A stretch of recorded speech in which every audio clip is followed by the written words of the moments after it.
In Australia, names like Ivan Milat and Paul Denyer cast long, terrifying shadows. But beyond the headlines, beyond the documentaries, are stories that slip through the cracks. Murders so brutal, so bizarre, they defy belief, yet remain almost entirely forgotten. Tonight, we dig them up.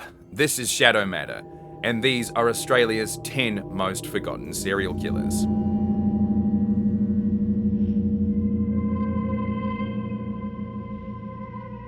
G'day, kia ora, welcome back to Shadow Matter, where I delve into a darker side of our world with a focus on stories and cases from Australia and New Zealand, here every second Sunday. If you're a fan of listening to morbid and horrific human tragedies while drifting off to sleep, which is probably my wife's favourite pastime, then consider listening to my podcast. Search Shadow Matter on Spotify. I like to consider myself a connoisseur of Australian serial killers, or just serial killers in general.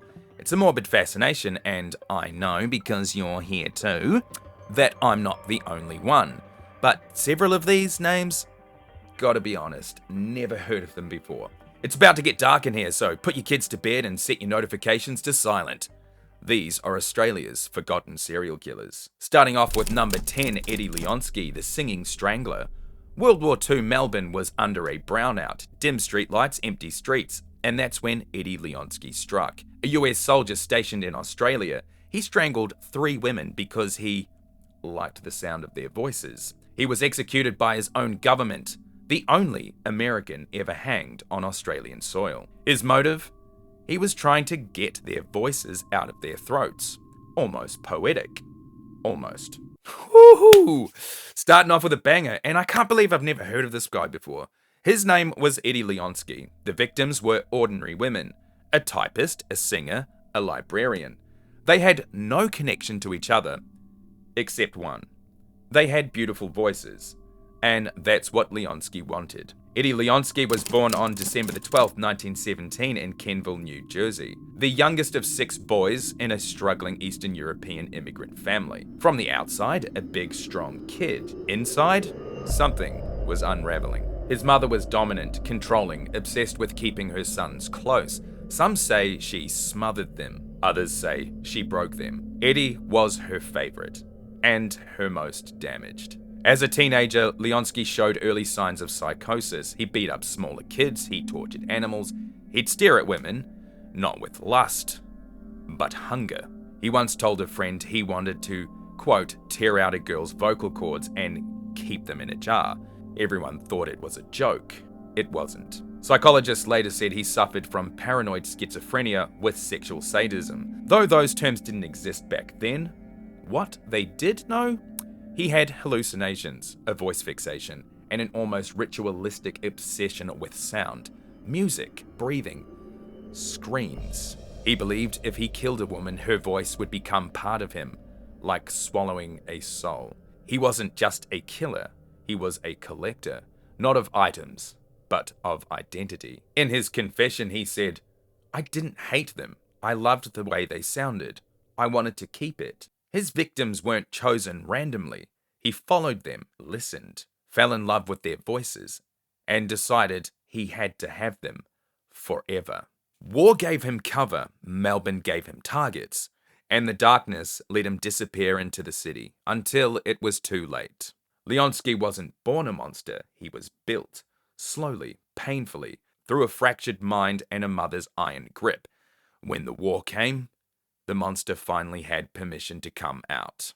On May the 3rd, 1942, at Melbourne's Albert Park, 40-year-old domestic servant Ivy McLeod was walking home alone during a wartime brownout.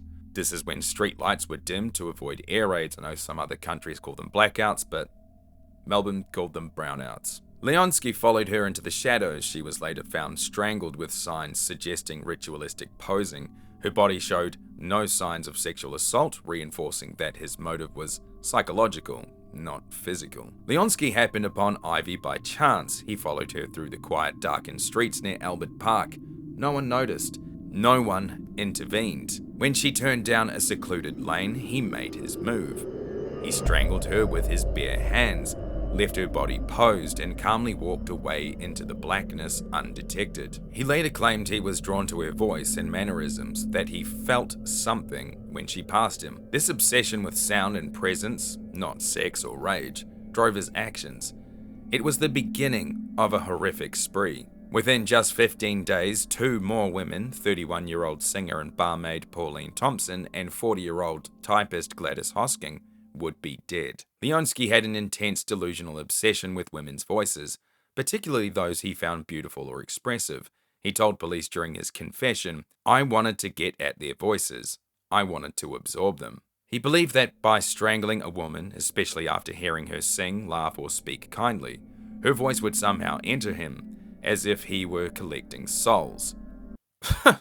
Well, this bloke's like a real-life Voldemort collecting Horcruxes. Each of his victims had a memorable voice or tone that captured his attention. They'd been walking alone during a brownout, died by manual strangulation with little struggle. No signs of sexual assault or theft, bodies left in posed or peaceful positions. Leonsky didn't just murder, he collected. In his mind, each woman's death added to a growing choir inside him. But Eddie Leonsky wasn't careful. He was arrogant. And that's kind of what got him caught. He drank a lot. At a military club, at local pubs, and then he'd start talking. He bragged to a fellow soldier that he'd done those brownout killings. At first, the man thought he was joking, until Leonsky described details that hadn't been released to the public. The position of the body, the last words, the sound of the woman's voice. That soldier reported it to a superior, quietly, carefully. The US military police took over. They knew that this had to be handled quietly, both to protect the military's image and because Leonsky was an American on foreign soil. They brought him in for questioning. At first he denied it, but he cracked fast and confessed to all 3 murders. He gave details only the killer could know. Quote, "I didn't want to hurt them. I just wanted their voices. When I strangled them, I could feel their voice going inside me. It made me feel full." End quote. Mate, just go get yourself a pie or something. He was court-martialed under US military law, not Australian, held at Pentridge Prison, tried in secret, found guilty. He was hanged on November the 9th, 1942, just 6 months after the first murder. Leonsky was the only person ever executed by the US military in Australia. His last words were, quote, "Well, Mom, it looks like this is it."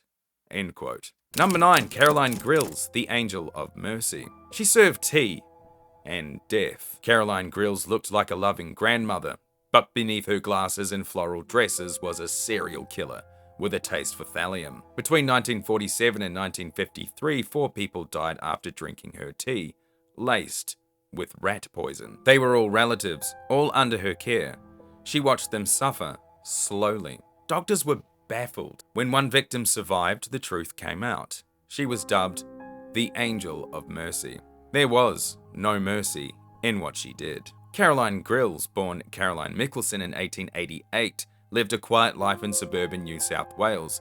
She was known to friends and neighbours as Auntie Carrie, the sweet, slightly eccentric woman who always had a pot of tea ready for visitors. But between 1947 and 1953, a pattern began to emerge. Relatives and friends who visited her, or lived with her, or accepted her hospitality, they started dying. They didn't die violently. They died slowly, over weeks. Mysterious illnesses, sudden blindness, internal bleeding, and yet they always seemed to pass with Auntie Carrie by their side, feeding them, nursing them, smiling. The poison was thallium, a tasteless, odorless metal once used in rat poison. One pinch in your tea, and you're a dead man walking. Thallium attacks the nervous system. Symptoms include hair loss, nerve damage, blindness, and finally organ failure. It mimics natural disease. Back then, doctors rarely tested for it. Perfect for someone like Caroline Grills. She poisoned at least 4 people to death and attempted to murder 3 more. All family members, or close acquaintances. Christine Downey, a mother-in-law, dead. John Lundberg, brother-in-law, dead. Margaret Lundberg, sister-in-law, dead. Angeline Erickson, family friend. Survivors included Eva Erickson, Johnny Erickson, and Mrs. Annie Robertson, all of whom suffered but lived long enough to raise suspicions. She was feeding them tea and biscuits and slow, deliberate deaths. In 1953, police finally got suspicious. Several people in Caroline's orbit had fallen ill in identical ways. Doctors found elevated thallium levels in one survivor's system. When they tested her leftover food and tea, it was laced with poison. They arrested Caroline Grills shortly after. She actually laughed when police told her what they'd found out. Not nervously, but proudly. Her signature look, thick-rimmed cat eye glasses. In prison, inmates dubbed her Auntie Tally, short for thallium. In October 1953, Caroline was convicted of 4 counts of murder and 3 counts of attempted murder, although it's suspected she may have murdered up to 13. She was sentenced to life in prison, narrowly escaping the gallows. Why? Because she was an old woman, a grandmother. No one wanted to hang a lady in a cardigan. She died in 1960 at Long Bay Hospital, reportedly from complications after gallbladder surgery. Caroline Grills remains one of Australia's most under-discussed serial killers, not because she was any less deadly, but because she didn't fit the mold. There were no screams, no blood, just tea, smiles, and a slow, silent death. Number 8. Matthew James Harris, the Wagga Wagga Strangler. In 1998, 3 people were murdered in a small town in New South Wales. No pattern, no reason, just death. Matthew Harris claimed it was the voice in his head, but the truth was worse. He wanted to feel what it was like to kill. He wrote letters describing the murders in vivid detail. Then, before his trial, he took his own life in a jail cell. And just like that, his name vanished. They called him the Wagga Wagga Strangler. His real name was Matthew James Harris, and he didn't kill for money or jealousy or revenge. He killed because he could. Born in 1968, Harris wasn't exactly the kind of man who stood out. Quiet, withdrawn, a background murky with mental illness, diagnosed later with avoidant and schizotypal personality disorders, the kind that doesn't make headlines until they explode. His first real crime happened on June the 20th, 1998, a knife-point robbery. A mother, her children, $60. Nothing major on the crime scale. But something inside Harris had shifted, because within 4 months, 3 people would be dead, and Harris would confess he did it for control. October the 1st, 1998, Peter Wennerborn, a stroke survivor in his 60s, was found strangled in his home. Harris later told police that Peter was, quote, easy to overpower. He said Peter didn't fight, he didn't scream. He just let it happen. Peter had been a friend's brother, a man Harris had known and visited. The familiarity? It was what made it easy. 2 weeks later, on October the 17th, Harris struck again. Yvonne Ford, a 33-year-old woman with a mild intellectual disability. She trusted Harris, thought he was just a kind neighbour. He later told police, just went there. I was probably out on one of me walks, and I probably had a few drinks in the area, so I just went to the house and ended up there. Ford let him in, and after some time, he made a sexual advance towards her.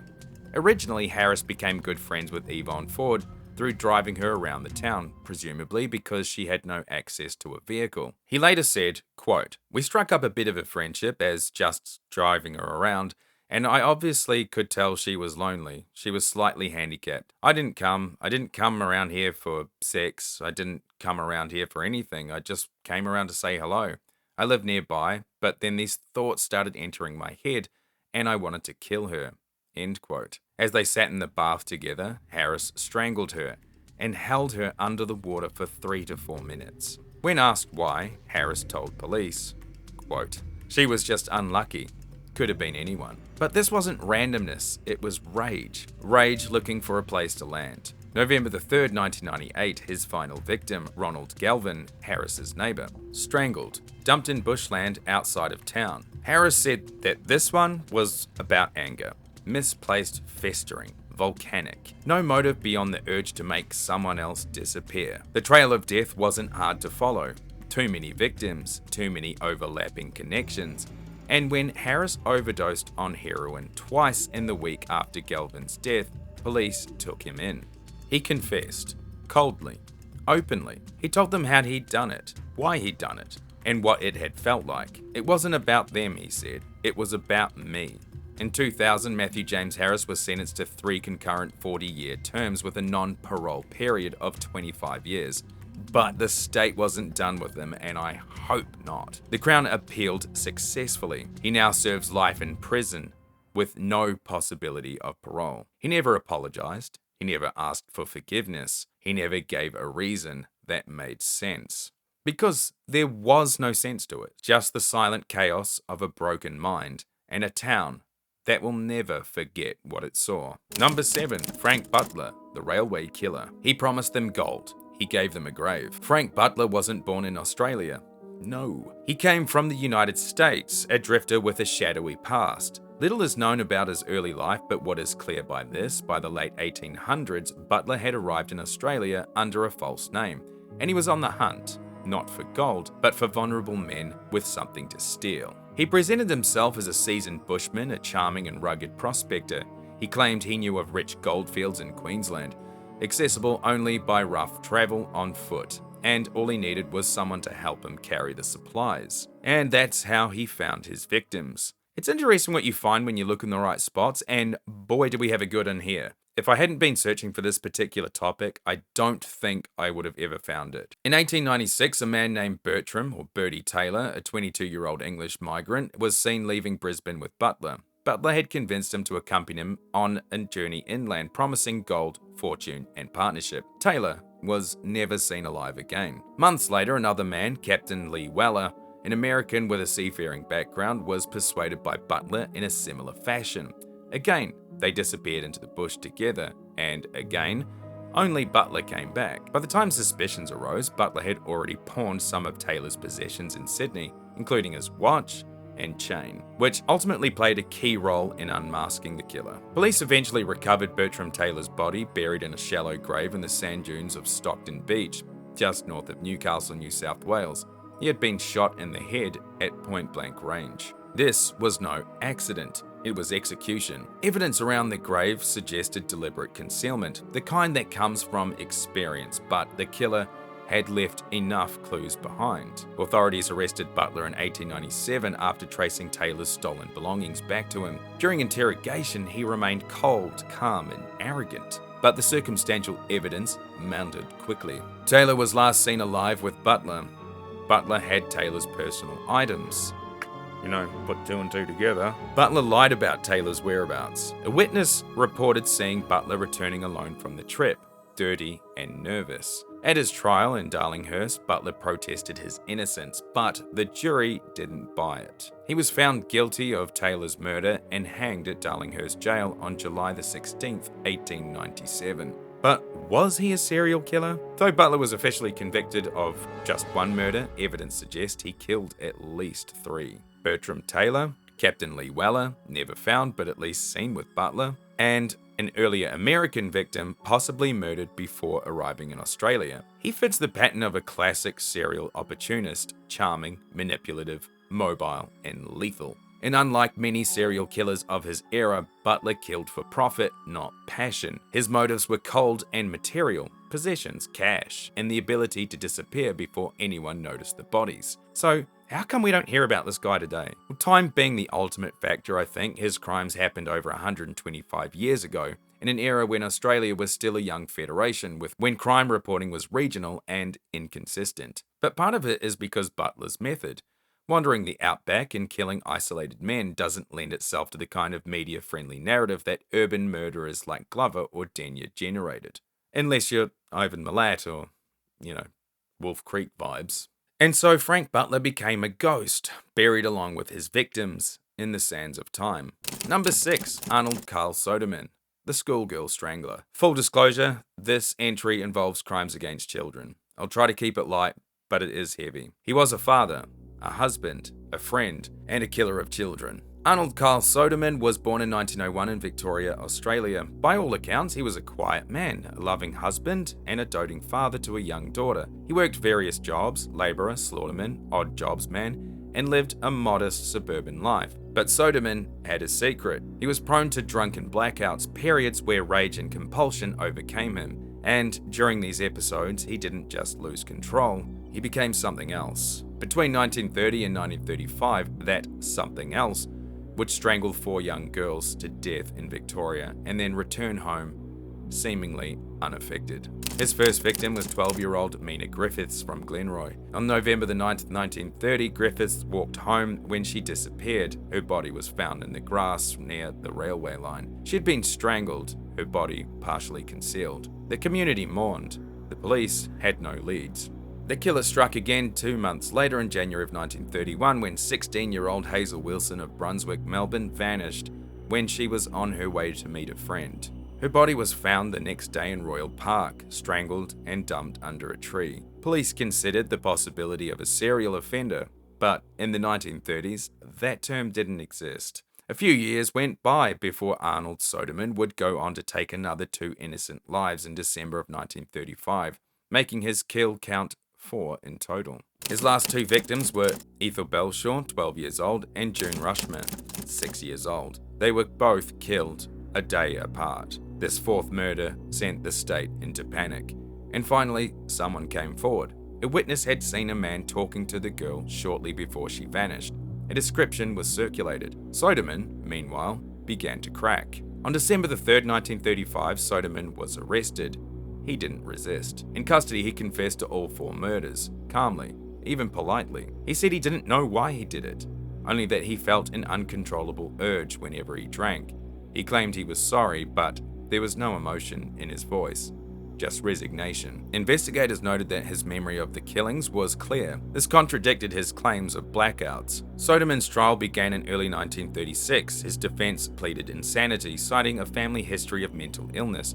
His father had died in an asylum, as had other of his relatives. But the jury was unmoved. His calmness, his clarity, and the sheer horror of the crimes overwhelmed any plea for mercy. On April 1, 1936, Arnold Karl Sodeman was hanged at Pentridge Prison, aged 35. He left behind a widow and child. He is believed to be the last person executed in Victoria for a crime involving a child victim. Despite the heinous nature of his crimes, Sodeman's name is almost unknown today. There are no modern documentaries, no widespread retellings. His case rarely appears in Australian media or true crime retrospectives. Why? Well, he didn't fit the profile. He was ordinary, quiet, and outwardly respectable. His victims were young girls, making the case particularly harrowing to revisit. In fact, I was hesitant about telling this on my channel. The concept of a serial killer wasn't yet part of law enforcement language in the 1930s, and so Arnold Sodeman, the schoolgirl strangler, was buried in history along with his victims. But the echoes of his crimes remain. 4 families were destroyed, 4 lives erased, and 1 killer walked among them, unnoticed, until it was too late. Number 5. Leonard Keith Lawson, the monster from the page. In 1950s Australia, Leonard Keith Lawson, also known as Len Lawson, was something of a celebrity. A dashing young man with a flair for illustration, he was the mind behind The Lone Avenger, a wildly popular comic book that sold hundreds of thousands of copies across the country. His signature character was a masked vigilante, a hero who fought evil in the outback with a 6-shooter in a righteous cause. But what no one knew at the time was that the man behind the mask was a monster himself. Lawson's charm got him everywhere, into publishing circles, into elite social scenes, and into the trust of young aspiring models, girls who looked at him and saw opportunity, exposure, fame. What they didn't see was the predator behind the smile. In 1954, that facade shattered. On a warm Sydney afternoon, Lawson lured 5 teenage girls, some as young as 15, into a bushland area near Terry Hills under the pretense of a photo shoot. Once isolated, Lawson turned violent. He tied them up, assaulted them. 2. One girl managed to escape, barefoot and bruised, and flagged down help. The manhunt was swift. Public outrage was nuclear. Lawson was arrested and sentenced to 14 years in prison, but what happened next was even more terrifying. While in Long Bay Jail, Lawson behaved well enough to be trusted with access to art supplies, private interviews, even moments of reduced security. His reputation as a model prisoner earned him early release, but within weeks, he killed again. This time, the victim was 16-year-old Rhonda O'Neill, a young girl he'd offered a lift to. Her body was found dumped in the bush, beaten and strangled. Lawson didn't run, he confessed. But in a final act of manipulation, he pleaded insanity, hoping to escape execution. He succeeded, Lawson was confined to the Morisset Psychiatric Hospital, but even there, the killings didn't stop. In 1972, nearly 2 decades after his first crimes, he struck again, stabbing a fellow patient to death in a chilling act of spontaneous violence. It was clear Leonard Keith Lawson wasn't sick, he was evil. He died in 2003, aged 76, after nearly 50 years behind bars. Not for his art, not for his comics, but for a legacy of violence, manipulation, and betrayal. Len Lawson fooled a nation, at first, but behind every mask, there's a face. And behind some faces, there's a killer. Number 4, Leonard Fraser, the Rockhampton Monster. Also known by another name, but YouTube doesn't like me saying that word, so yeah. There are killers who hide their darkness behind charm. There are monsters who play at being men. And then there's Leonard Fraser, a man who made no effort to hide who or what he was. He was violent, he was sadistic, and he was proud of it. Born in New South Wales in 1951, Leonard Fraser was already behind bars before he turned 20. Theft, assault, sexual violence.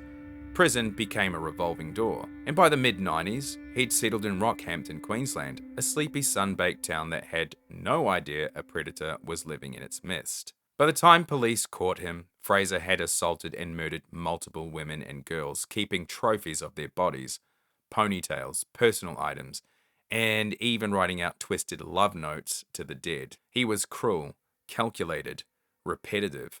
His known victims include Beatrice or Betty Jordan, 85 years old, found beaten and assaulted in her own home. Sylvia Benedetti, a 19-year-old student, vanished without a trace in 1999. Julie Turner, 39, missing in 1998. Kiera Steinhardt, just 9 years old, abducted walking home from school in 1999. Her body discovered brutally assaulted and dumped near a bush track. Fraser's own partner turned him in after finding bloody clothes hidden in their home. It was the beginning of the end. During interrogations, Fraser toyed with detectives. He confessed, recanted, and confessed again, slipping between half-truths and lies like a snake shedding skin. Then came a chilling twist. Oh yeah, it's about to get Shyamalan up in here, if you know what I mean. Fraser claimed to have murdered Natasha Ryan, a local schoolgirl who'd been missing for 5 years. Police believed him.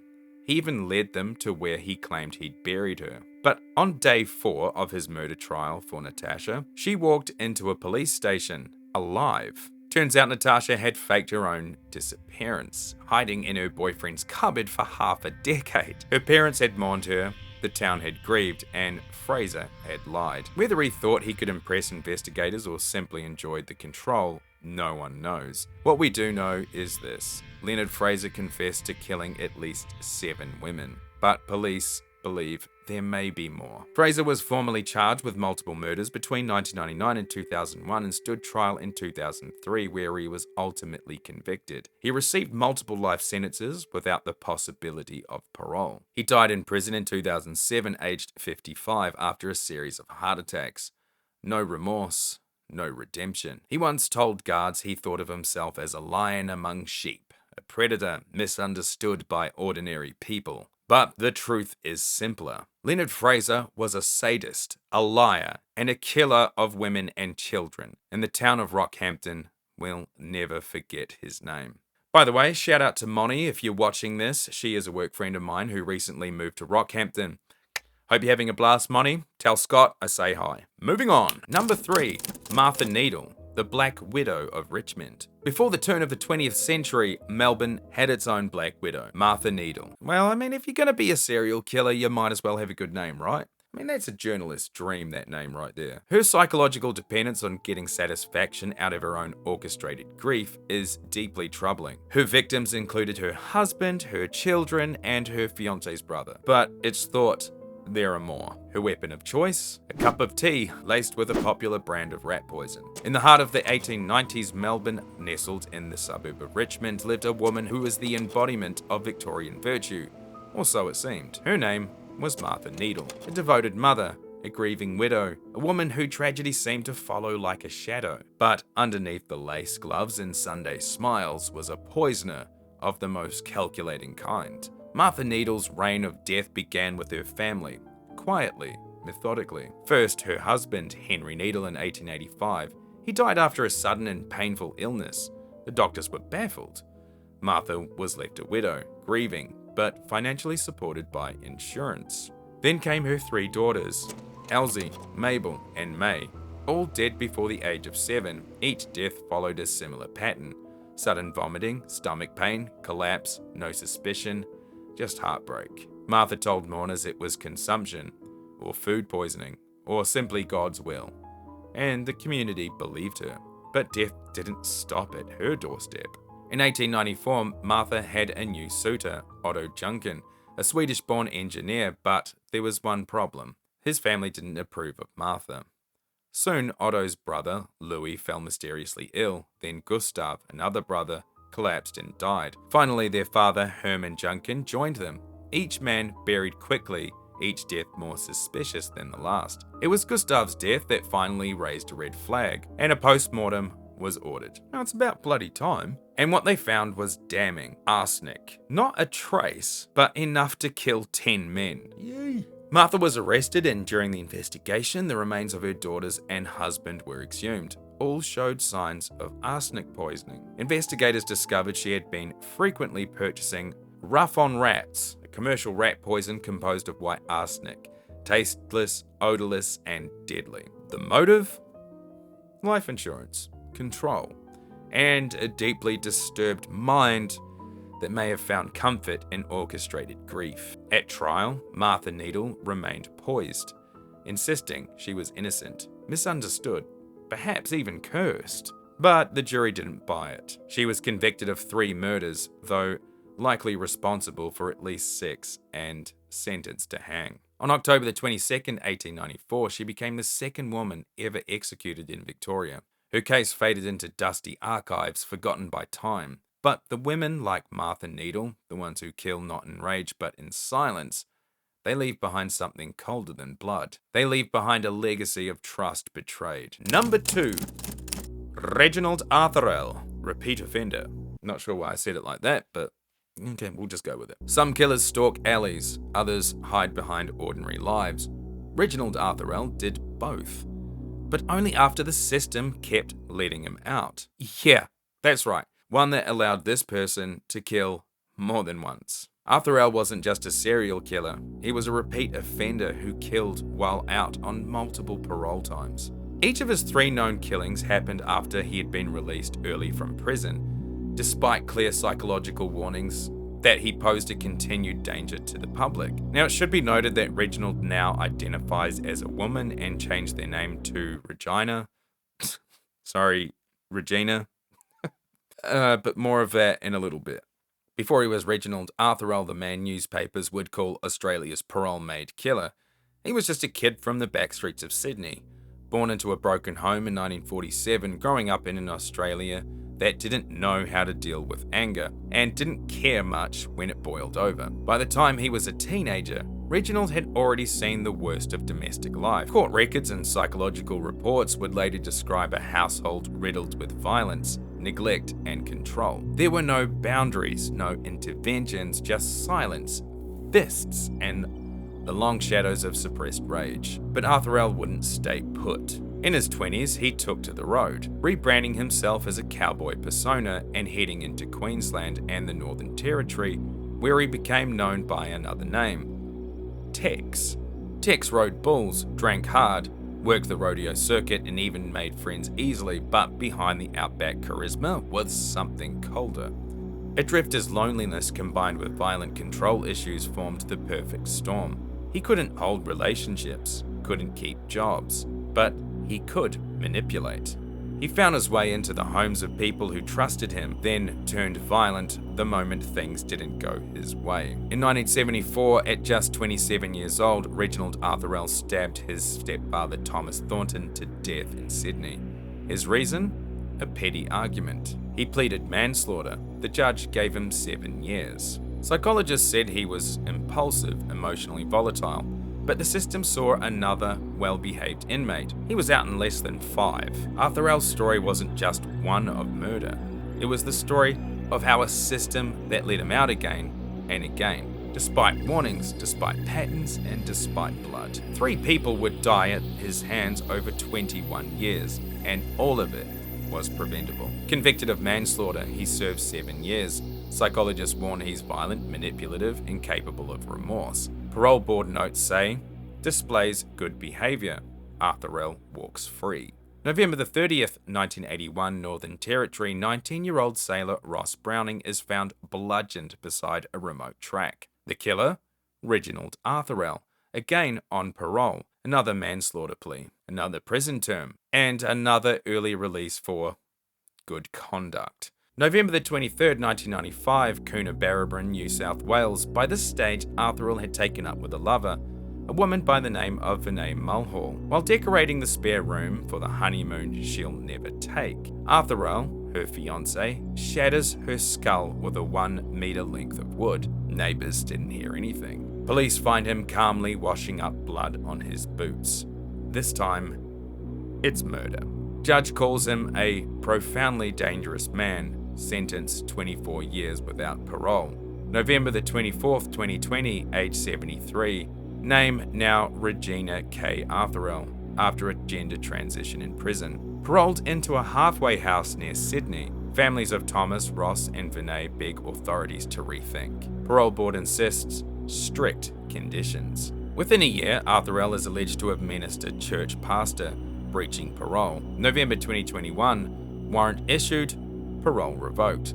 The revolving door clanks shut again, but only after days on the run. While serving time in prison, Arthurell began transitioning and changed their name to Regina K. Arthurell. This drew heavy media attention in 2020 when Arthurell was granted parole despite public warnings from the victims' families and correctional psychologists. Now, here's the thing. Like with all these cases, I guess, there may be more bodies.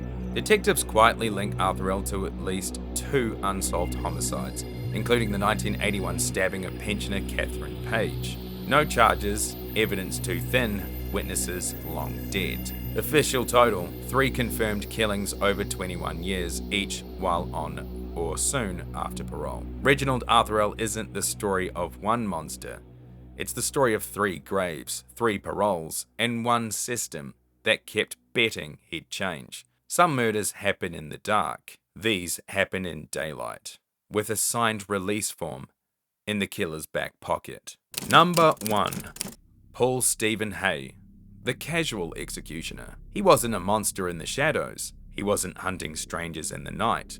Paul Haigh killed people he knew, methodically, without mercy, and without remorse. He was clean, calculated, a human executioner, in a t-shirt and jeans. 7 confirmed total deaths, and I've never even heard of this guy. Not once. Like, those numbers are up there with Ivan Milat. It's also suspected he may have murdered more.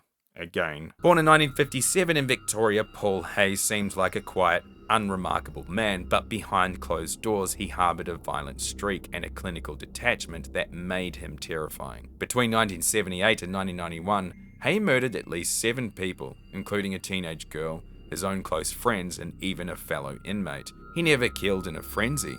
He killed to eliminate, to silence, to erase. Haigh's killing spree in 1978 is dubbed the Original 6, referring to his initial first 6 victims, which to me gives off vibes of Jack the Ripper's infamous canonical 5. But unlike the Ripper, Haigh didn't use a knife. Instead, his weapon of choice was a .38 caliber revolver. This guy was all efficiency over brutality. Haigh's first known murders occurred over just 4 months in 1978, and they were all people he personally knew. Robert Cameron, shot and killed. Raymond Davies, shot and killed. Helen Davies, Raymond's wife, shot. Trevor Howell, friend, shot. Jeanette Howell, Trevor's wife, shot. Michelle Howell, 13-year-old daughter, shot. All were murdered, execution style, using a .38 caliber pistol. The motive? Well, according to Haigh, he was eliminating problems. Some were friends he believed had wronged him. Others, like Michelle, were simply in the way.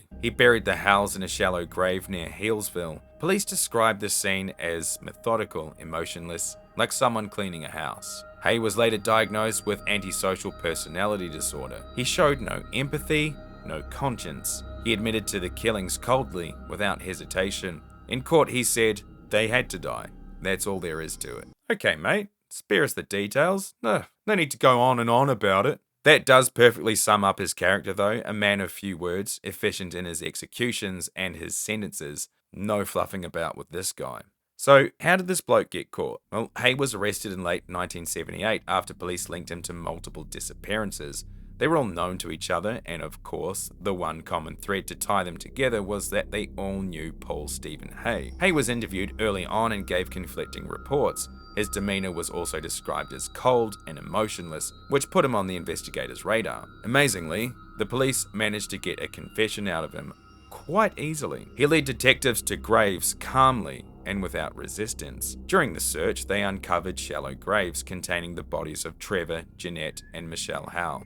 Ballistics evidence linked a .38 caliber revolver to all 6 victims, and guess who was the owner of such a gun? Yeah, you already know the answer. I don't know why I asked that. In 1979, he was convicted of 6 murders and sentenced to life without parole. For most serial killers, that would have been the end of the story, but for Haigh, this is just an intermission, mate. In 1991, while serving his sentence at Port Phillip Prison, Haigh murdered fellow inmate Peter David Clark, strangled him to death in his cell. Why? Well, Clark had reportedly made sexual advances. Haigh later claimed he felt threatened and acted to protect himself. Right. Authorities weren't convinced. The killing was seen as a continuation of his pathology: control, elimination, and violence when confronted with vulnerability. Why is my voice doing that? I am the Knight. I'm Batman. He was convicted again, bringing his known total to 7 victims. Paul Haigh's name doesn't come up in Australian crime documentaries. There are no books, no podcasts, just court records, faded headlines, and families who never got answers. He remains one of Victoria's deadliest convicted serial killers, serving multiple life sentences with no chance of release. He didn't want fame. He didn't want chaos. He just wanted people gone, quietly, permanently. And that's what makes him terrifying. And that's why he's at number 1. Hope you don't lose sleep tonight, and hope you enjoyed the video. This has been Australia's 10 Forgotten Serial Killers. I've been Shadow Matter, and you've been awesome. Like, subscribe, and slap that bell like you Will Smith at the Oscars. And I'll see you here next time in the shadows.